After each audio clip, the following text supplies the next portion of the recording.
परीक्षा है, तैयारियों की अगर बात करें तो किस तरीके की आपकी तैयारी रही है? कितना वक्त देते थे आप पढ़ाई में? कौन सा सब्जेक्ट आपने चूज किया? सब्जेक्ट मैंने अपना बैकग्राउंड मैंने अपना ग्रेजुएशन हिस्ट्री से किया था, तो मैंने हिस्ट्री एज एन ऑप्शनल लिया था।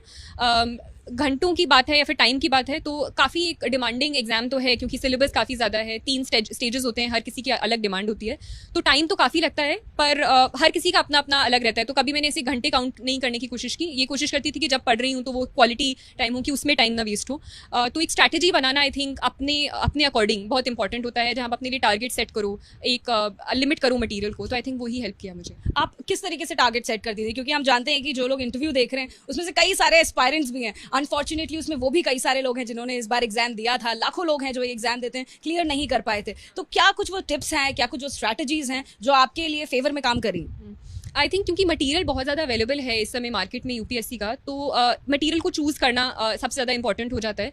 तो apart from the basic books जो कि ऑलरेडी लोगों को पता होती है कि इस सब्जेक्ट में, इस सब्जेक्ट में, उसके अलावा मैं सिर्फ अपने नोट्स पर ज़्यादा फोकस करती थी रादर देन कोई बहुत स्पेसिफिक मटेरियल। तो करंट अफेयर्स की भी मैं न्यूज़पेपर में बेस्ड सब्जेक्ट जो आपका वो है सिलेबस है, तो सिलेबस के अकॉर्डिंग जो कीवर्ड्स हैं उसके अंडर में अपने नोट्स बनाती रहती थी और उसको ऐड ऑन करती रहती थी ऑन अ डेली बेसिस अपने। तो वो आई थिंक मेरे को आंसर राइटिंग में काफ़ी हेल्प किया in terms of providing an edge, in terms of a better answer. तो आई थिंक ऑप्शनल में भी, जो कि मेरा हिस्ट्री था और करंट अफेयर्स में, I use my notes, own notes, which I think help. Shruti, आपका कौन सा अटेम्प्ट था? ये मेरा सेकंड अटेम्प्ट था। पहले अटेम्प्ट में आप कहाँ तक पहुंचे थे और वो कौन सी गलतियां थी इस बार आपने गौर किया और इस बार वो गलतियां दोबारा नहीं होने दी? पहले अटेम्प्ट में आई थिंक सबसे बड़ी जो मेरी गलती थी वो फॉर्म फिलिंग में कहीं रह गई थी। एक अनफोर्स एरर की वजह से मेरा जो मीडियम था मीन्स एग्जामिनेशन का, वो इंग्लिश से हिंदी हो गया था।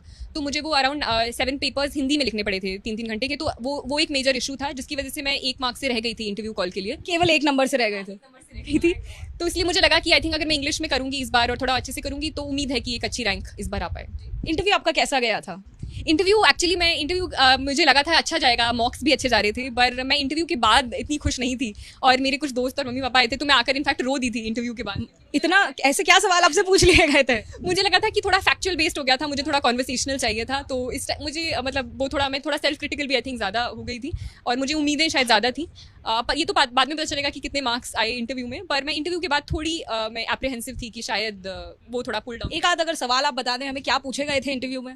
इंटरव्यू में काफ़ी कुछ ऐसे पूछा गया था, हिस्ट्री स्पेसिफिक चीज़ें पूछी गई थी। चंपारण सत्याग्रह, लॉर्ड मेयो का असैसिनेशन के बारे में पूछा गया था। उसके अलावा गवर्नेंस के बारे में क्वेश्चंस पूछे गए थे। मेरे स्कूल के बारे में, सरदार पटेल विद्यालय, उसके बारे में क्वेश्चंस पूछे गए थे।